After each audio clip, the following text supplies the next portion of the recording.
सोरेन में एक और समानता क्या है? हेमंत सोरेन जी ने जिस 8.86 एकड़ जमीन पर कब्जा किया था, जो उनकी बेनामी जमीन थी, कब्जा ही था, सिर्फ कागजी कार्रवाई बची हुई थी। अंतु तिर्की ने भी उसी के बगल वाले, उसी खाता, उसी खेसरा वाले प्लॉट पर कब्जा कर रखा था। तो ये रिश्ता क्या कहलाता है? ये पड़ोस के आसपास का। तो जेएमएम को बहुत सारी चीजों पर स्पष्टीकरण देना चाहिए कि आखिर कैसा है। देखिए, किसी समय हेमंत सोरेन ने नारा दिया था यूथ फर्स्ट। अब यूथ फर्स्ट से ये फैमिली फर्स्ट कब आ गए, ये पता ही नहीं चला।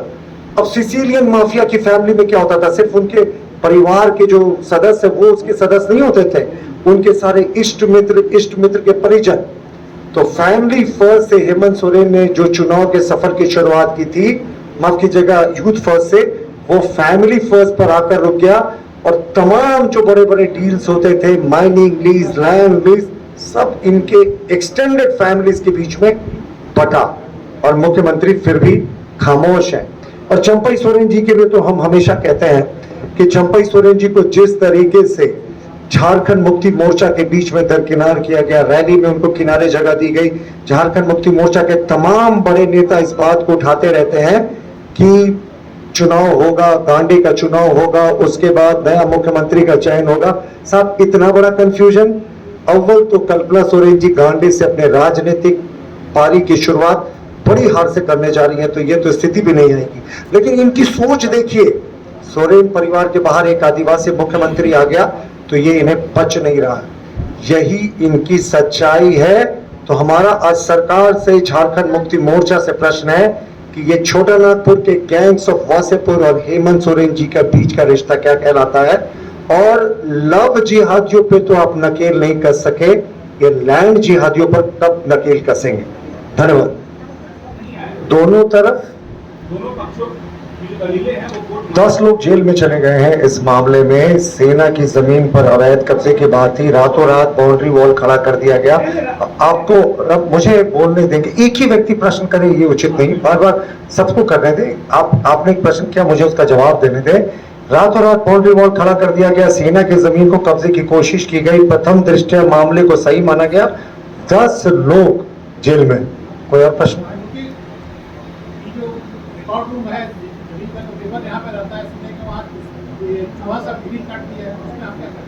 ये इस मुद्दे को तो हम लोग पहले भी उठा चुके थे कि कितने कन्वीनियंटली रिकॉर्ड रूम में चोरी हो जाती है, खतिहान में चोरी हो जाती है, जो खाता 2 है, पंजी 2 है, वो रिकॉर्ड गायब हो जाते हैं। और देखिए, अफसोस कि अभी तक जिला प्रशासन ने ये स्पष्ट नहीं किया है कि कौन कौन से खतिहान है, कौन कौन से पंजी 2 है जो गायब हो गए हैं।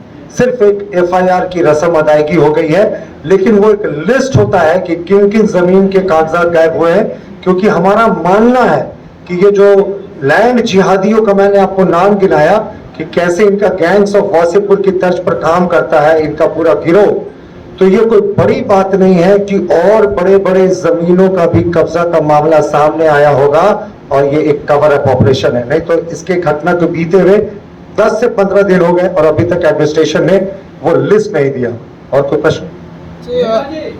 नेताजी, गांडे के उपचुनाव के लिए जेएमएम ने उम्मीदवार मैदान में उतार दिया है, किस रूप में देखते हैं कल्पना सोरेन जी मजबूत उम्मीदवार होना चाहिए? देखिए, प्रजातंत्र में सबको चुनाव लड़ने का हक है और ये तो होना ही था। सोरेन परिवार अपने परिवार से बाहर नहीं दिखता। मुझे लगता है राबड़ी देवी का एक्सपेरिमेंट वो दोहराने की कोशिश कर रहे हैं, पर ये झारखंड है। पिछले चुनाव के भी आंकड़ों को देखें तो एनडीए हम उस सीट पर 8000 वोटों से आगे था। ये अलग बात था, आजसू और भारतीय जनता पार्टी अलग अलग लड़ी थी।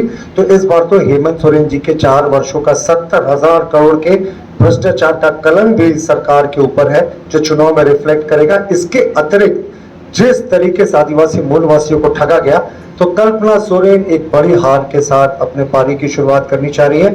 हम तो पहले भी कहते थे कि हम तो शुभकामनाएं भी देना चाहते थे, पर नहीं दे सकते, क्योंकि जब उन्होंने सोच लिया है कि बड़ी हार के साथ ही करियर की शुरुआत करनी है तो कोई नहीं रोक सकता। धन्यवाद। एक प्रत्याशी ऐसे भी हैं जिन्होंने वीडियो जारी कर, ये लास्ट क्वेश्चन हम ले रहे हैं। इन्होंने सूरत का बात उठाया, ये आज के प्रेस कॉन्फ्रेंस से इतर है, क्योंकि आज का प्रेस कॉन्फ्रेंस हमारा बड़ा प्रश्न है कि गैंग्स ऑफ वासेपुर और लव जिहादी के बाद जो लैंड जिहादी हैं उन पर जेएमएम का और सरकार का क्या स्टैंड है। देखिए, अगर आप याद करें तो 2012 में कन्नौज में डिम्पल यादव निर्विरोध चुनी गई थी।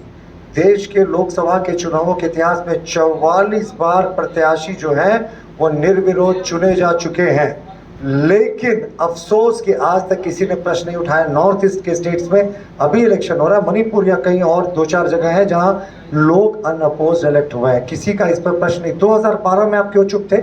उस दिन भी अंतिम दिन 2 कैंडिडेट्स अपने नाम विड्रॉ किया था। डिम्पल जी निर्विरोध चुनी गई थी समाजवादी पार्टी के टिकट पर, और सूरत में जो सारा कुछ हुआ वो कानून के दायरे में हुआ। तो नैरेटिव सेलेक्टिव मत रचिए। नॉर्थ ईस्ट में तो इस बार भी चुनाव में अनेक सीटों पर विधानसभा में लोग निर्विरोध निर्वाचित हुए हैं। धन्यवाद। जनता का कोई मतलब ही